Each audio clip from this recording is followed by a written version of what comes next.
Pearls versus turds. You want to take this first one? I do.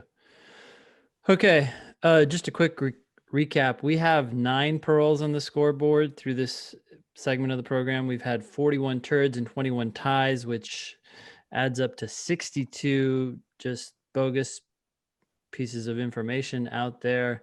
I'm sure there's a lot more than that. But for today's pearls versus turds, let's see what this person has to say. Hey guys, here's a PVT. Yeah, they're familiar with this segment of the show. UPenn sent it out to folks during onboarding, and I thought the advice was in line with what you guys say. Okay. Oh, you're saying Annalisa sent these. Yeah, this is from ADOT. Sorry, so I forgot. You just said that. Familiar, yeah. Yeah, very familiar. Okay. I've never ADOT studied. is starting a master's program in computer science. I'm not sure if that's exactly the name of the major, but she's starting a program at University of Penn doing computer science shit. So this is what they sent her out. So hopefully this will be good advice. Yeah, cool. I've never studied online, ! What are more strategies I could use? More interesting. This must be a segment of a longer email. Yeah. Okay. Number 1, ask for support. Find people who support you. For example, if your husband understands your new study routine, maybe he could cook dinner so you have extra study time. Okay. I guess when I read ask for support, I was thinking like hit the ask button. Well, as a general proposition, this is like more external support, right? Yeah. Ask for help. People should ask for more help, period. You know, I think everybody should ask their friends and family. What are your friends and family for? They want to help you. You're doing them a favor by asking them for help. So I think this is a clear, solid piece of advice, not just for online learning, but for all sorts of anything you're doing. I think everybody should be asking for help. I agree. I was actually just thinking about it as you were talking, and I think in America, you do have people who ask for too much help and it just gets annoying. But I would say the vast majority of people err on the other side. They're either afraid or too prideful to ask for help. Yeah, Americans are supposed to be these like rugged individualists, right? I mean, that's our reputation in the world. And what we do is we kind of isolate ourselves and just tough it out instead of telling people that we're struggling and need some support. So, and when you ask for help, it doesn't hurt to be specific. Like people like that. Like, oh, this is a good example, actually. Could you cook dinner for me? Yes. It's very easy to say yes. Can you help me? Sure. But how? Okay. Number 2, learn incrementally. Spread out your learning in any subject a little every day, just like an athlete. Interesting analogy. Your brain is like a muscle. It can handle only a limited amount of exercise on one subject at a time. I absolutely have to agree with this. I say this all the time on the show. So yeah, broadly, I would say, a little bit of LSAT studying every day mixed in with all of your other obligations and recreation and sleep and exercise and all the other stuff that you're going to do in life. But even within the LSAT, I really don't like it when people just focus just on logical reasoning or just on whatever section. I don't care what section. Or just on necessary assumption questions, right? Yeah. I don't like it when people narrow their focus and then try to do an hour or 2 or 3 hours on that one topic. Instead, we're always recommending that people do a balanced approach of just kind of mix it up, do a couple LR questions, do a reading comp passage, do a game, and just kind of cycle through it. Yep. All right. Yeah, I agree. Yeah, it's like you hear these people every now and then, they're like, have this plan, like, oh, this month I'm going to master games. And then the following month I'll master logical reasoning. It's like, no, it's not how you'd work out. 3, focus. Turn off all interrupting beeps and alarms on your phone and computer, and then turn on a timer for 25 minutes. Focus intently for those 25 minutes and try to work as diligently as you can. After the timer goes off, give yourself a small, fun reward. A few of these sessions in a day can really move your studies forward. Try to set up times and places where studying, not glancing at your computer or phone, is just something you naturally do. I mean, I couldn't agree more that you should set aside time. I don't know if it has to be 25 minutes, but I don't think No, that's a bad number. on the LSAT, sometimes it's going to be 35 minutes, Yeah. right? So any Yeah. any number, including a Yeah. 35-minute timed section. Mm-hmm. Uh, the part I like the most about this is to turn off all your alerts. I Yeah. mean, all of them. Like, Yeah. you shouldn't be getting alerts when someone texts you. God forbid, getting alerts from Facebook and Instagram and that type of shit. Shut all that stuff off and just focus for, a high quality, shorter amount of time. I tried to do something like that this morning where I said to myself, okay, I'm only going to do email in this window. And in that window, as I'm going through email, there were certain things that came up as I was doing the email, like, oh, I got to check out this thing or I got to check out this thing. But I'm like, no, I'm just going to knock these out. And so I took a 3x5 card next to me and I just wrote in pen, like, oh, this is something I want to get done. But it allowed me to like just keep barreling forward and not get like pulled into these random like side things. I mean, I know that's people aren't necessarily doing that during the LSAT, but there's huge power in just like saying, no, this is people come in, they're like, oh, hey, can you help me with this? It's like, no, right now I'm working on this. This is my focus. And then when you're done, even if you don't do all that you wanted to do during that time studying for the LSAT, you gave a good 35 minutes or a good hour, and it wasn't a Yeah, diluted hour. I remember those studies that came out a while back that were like basically multitasking is just not a thing. You can't Yeah. do it. You think you Yeah. can do it, but all you're really doing is just switching between tasks really rapidly and doing a shitty job at all of them. So do one thing for a shorter amount of time and then move on to whatever other thing. That just reminded me too of that Microsoft study that kind of blew me away when they were saying that as soon as someone gets distracted, it takes on average 25 minutes to get back to whatever they were doing. I was like, no way. Like you get distracted like maybe 5 minutes, but then I found so many times where I got pulled away. Like I left because, the doorbell rang and then I'm answering the door and some kid comes up to me is like, oh, hey, I need this. And I'm like going off and doing that. And then I'm like cleaning Some up some kid. dishes. By that you mean one of your children. Yes. Yeah.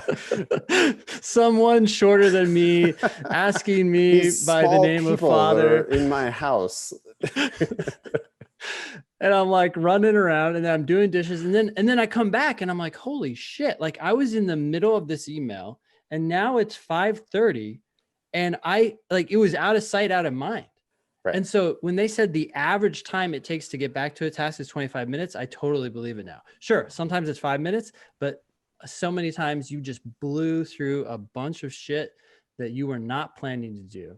And that's what you have to avoid. You have to close your door. You have to leave sometimes. Can't do it it's hard these days, but some people might have to leave their house or at least close their door and turn off their devices. All right. Anyways, Keep going. yeah. 4, sequence intentionally. Do the hardest thing earliest in the day when you are fresh. Wow, I agree with all these tips so far.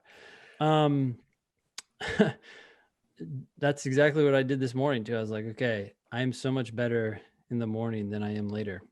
Anyways, I did some accounting stuff, taxes stuff. I hate that stuff, but I got it knocked out because I had the energy.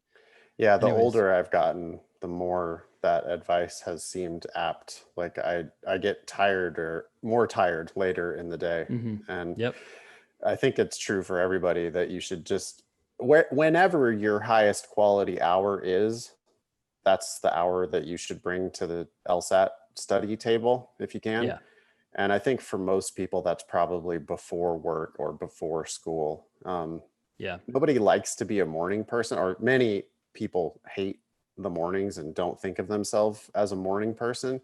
But if you're going to be successful in law school, and if you're going to be successful as a lawyer, ain't no I hate the mornings. That's that's just bullshit. Like, that is not Well, a lawyer characteristic. and as someone who saw himself as a night owl slash not a morning person for years, like most of my life, um, I would argue it's just going to bed too late. Right. You're not, Right. if you went to bed normally, you'd wake up fine and you just don't realize it. And yeah, there's going to be some adjustment period. So you may say, like, try it for a day or two and be like, no, I'm not a morning person. See, no, it's because you just haven't developed good habits. Stop. Yeah. And it's like, sure, you can write a bad but adequate paper for college at 2 a.m, but it's not the most efficient way to do it. You would have, No. you could have probably done that same amount of, 1 hour of work at 9 a.m. instead of doing 3 hours of work at 11 p.m. when you're tired and distracted. And, just, I think people do need to start getting up, go to bed, get up in the morning, handle your shit. All right. Yeah. What And else? if you're still not motivated to do that, read the book, The Circadian Code. It will Hmm. basically tell you that there's a bunch of things going on in your body that are preventing you from really doing your best late at night and trying to sleep in the morning when you should be awake. Mm-hmm. So, Okay. 5, use explanatory questioning and simple analogies. Whenever you are struggling with a concept, think to yourself, how can I explain this so that a 10-year-old could understand it? Using an analogy really helps, like saying that the flow of electricity is like the flow of water. There's an LSAT question about that, I think. Yeah. Don't just think don't just think your explanation. Say it out loud or put it in writing. The additional effort of speaking and writing allows you to more deeply encode, that is, convert into neural memory structures what you are learning. Holy shit. I mean, this is another pearl. And these guys are, I don't know, they're talking my language.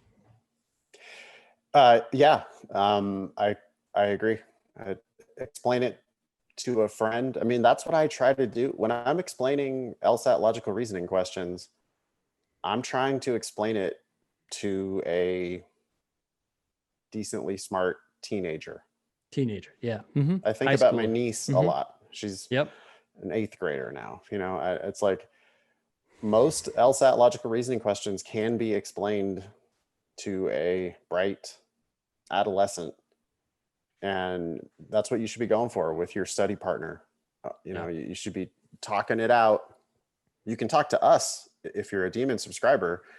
You can explain it to your teacher, explain it to your tutor, explain it to your study partners, but you should be able to get it down into fairly plain spoken English. It really is just common sense once you decipher it, and then Yeah. it'll stick. So I'm loving it so far.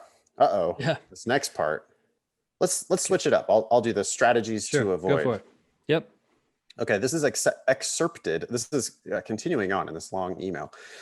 Excerpted from A Mind for Numbers: How to Excel in Math and Science Even if You Flunked Algebra, by Barbara Oakley. Okay. Avoid these techniques. They can waste your time even while they fool you into thinking you're learning. Number 1, passive rereading. Sitting passively and running your eyes back over a page. Unless you can prove that the material is moving into your brain by recalling the main ideas without looking at the page, rereading is a waste of time. Yes. Couldn't agree more. Couldn't agree more. It happens on logical reasoning. It happens on reading comp. It even happens on games. Students just freeze up and you just see them kind of going over and over and over and Yep. over and over. And I think I like it better when I see people look away from the page. Yeah. Right.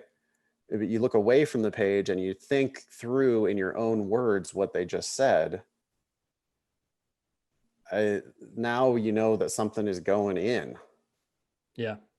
Rereading is okay, but it needs to be active rereading. Stop, make sure you're getting what you just read. Okay.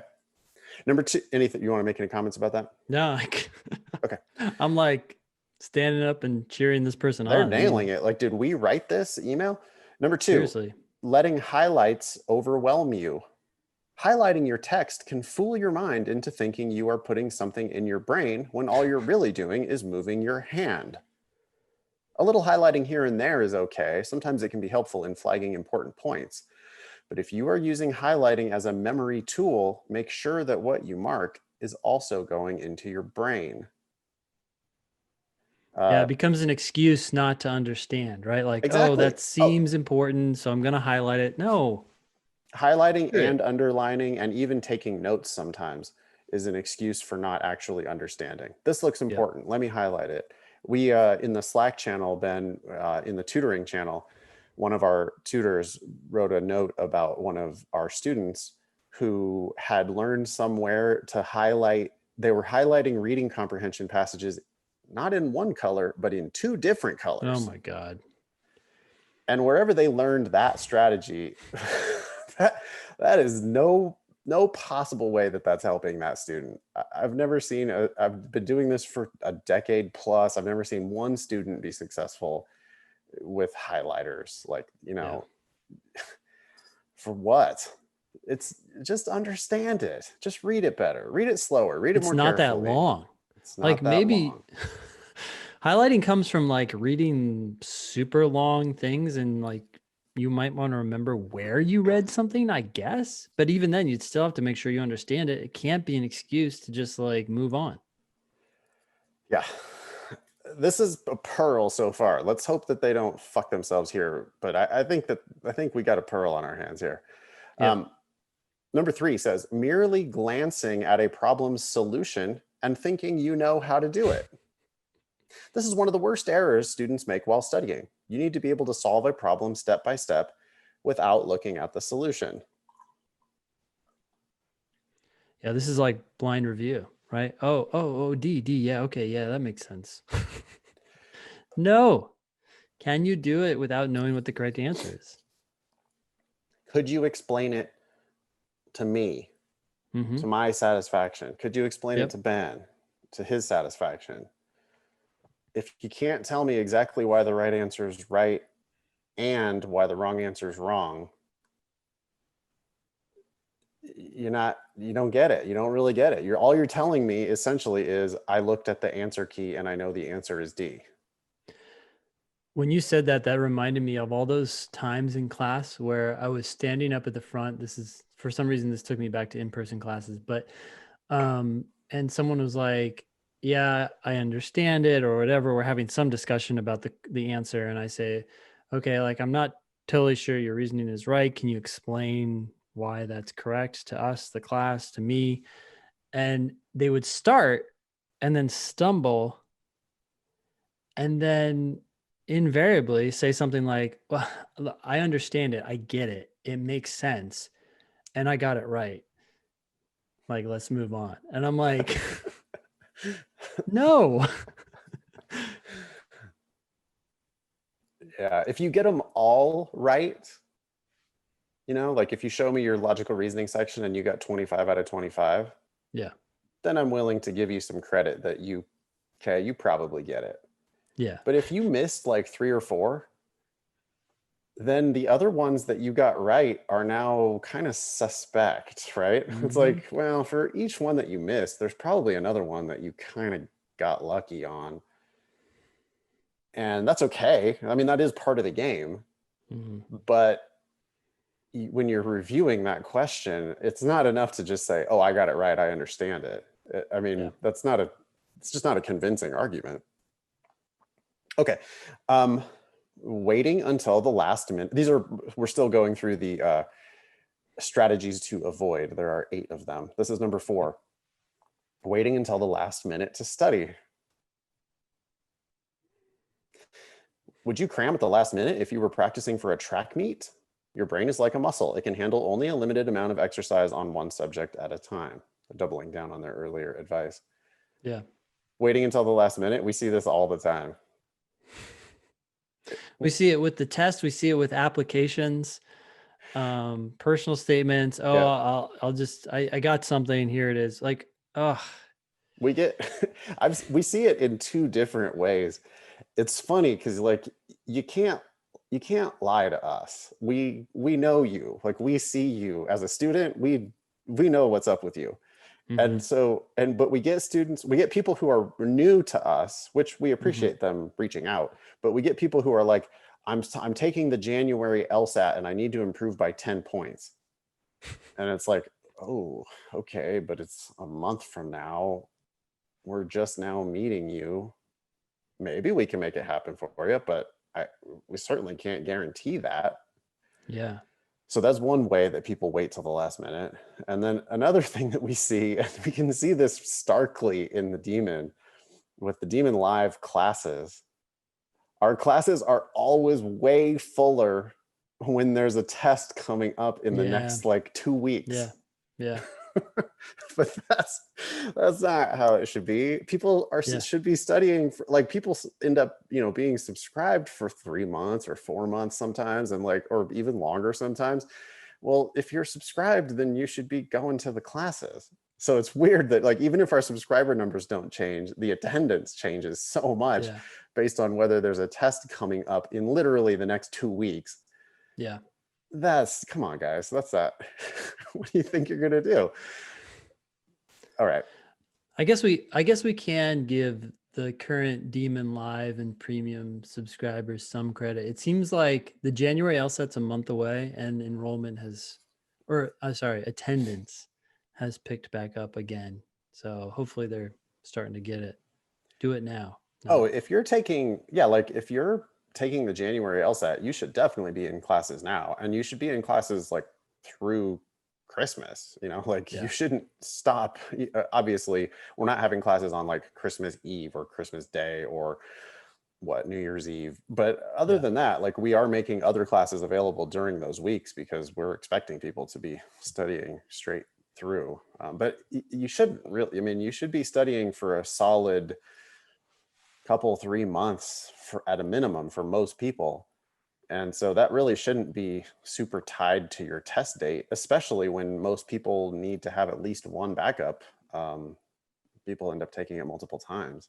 Number 5 on strategies to avoid: repeatedly solving problems of the same type that you already know how to solve.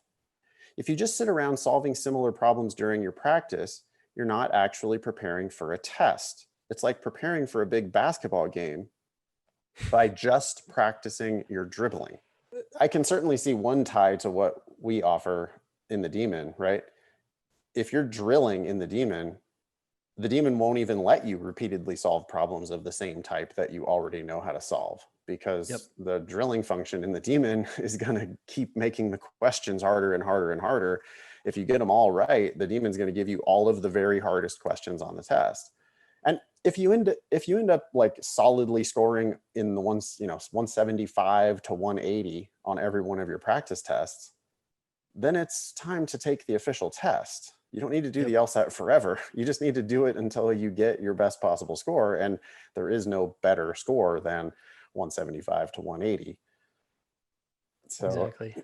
That's why, we always tell people to take time sections, occasionally take time tests, and drill.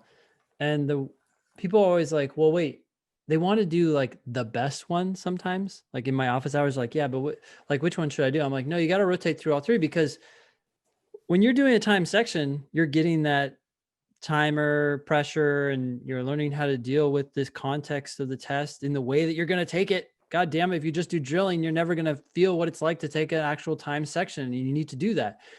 At the same time, as you get better and better at the test, half of those questions in a time section are going to be so easy for you that you're just really going through the motions, which this person is talking about. So that's why you want to do drilling. So you got to do a mix of both. You got to do some drilling, you got to do time sections, and occasionally a time test. But I feel like time sections covers most of what you're going to cover in a time test.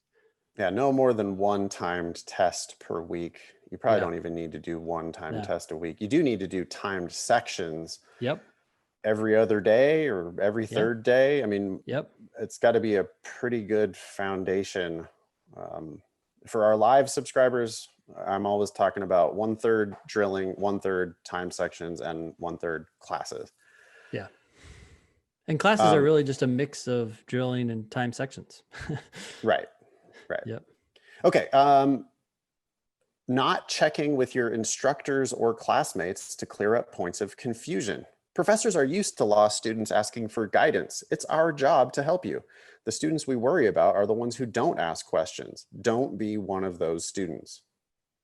Amen. This email kicks ass. It does. Number 7, for things you should avoid. Thinking you can learn deeply when you are being constantly distracted. Every tiny pull toward an instant message or conversation means, okay, yeah, turn off all your alerts. You already said that. They don't need to, they could have edited that down a little bit. Number 8, not getting enough sleep. Your brain pieces together problem-solving techniques when you sleep, and it also practices and repeats whatever you put in mind before you go to sleep. If you don't get a good sleep before a test, you will jeopardize your ability to do well. Totally agree. The book that changed my opinion on this was Why We Sleep. It talked about all the learning that takes place at night. Go to bed on time, get up on time, do your shit, be successful. Yeah. Can you update the scoreboard, Ben? For some reason, Google Docs is not letting me do it, but that is our 10th pearl. You know, I would argue that this email is a gold mine. It has 5 plus another 8, but some of these were repetitive. So I would say there's 11 pearls here. Like we could read one of these and say, yes, do this. I agree. We haven't been giving multiple turds though for the emails that many of the emails contain multiple turds. So I think to keep those, to keep the what word am I looking for? The tally, the purity of the scoreboard, to keep the accuracy. I think we could only give it 1 pearl, but you're right that there were several pearls there. That was from UPenn and from their computer science program. Somehow I doubt that the law school sends out similarly good advice. You know, it's strange. I was reading this and I was like, okay, well, the person who wrote this is obviously well-read. They're citing a book. They're not just reading that one book, they're digesting tons of books and they're walking away with tons of pearls and they're adopting them into their life and then sharing them with others. It's just kind of sad. It's kind of sad how like so many emails from law schools are actually from people who are, I mean, I don't know for sure, but don't seem to be well read, at least in terms of these things. Like they're just throwing out random advice that they kind of came to while sitting on their couch. You can't read a good book and walk away with the advice that we see in those law school emails. It's more like, oh yeah, I heard someone say that and that seems logical, so I'm going to go with it. Not based in any sort of research or thoughtful contemplation. Yeah, I I have much more respect for computer scientists than I do for lawyers generally. I mean, just sorry, but that's the truth. There are scientific disciplines and there are not scientific disciplines. Computer science is a science and law is not. So don't know what to tell you, but it's not surprising that one of the only pearls we've had on the show is coming from not a law school. Yeah.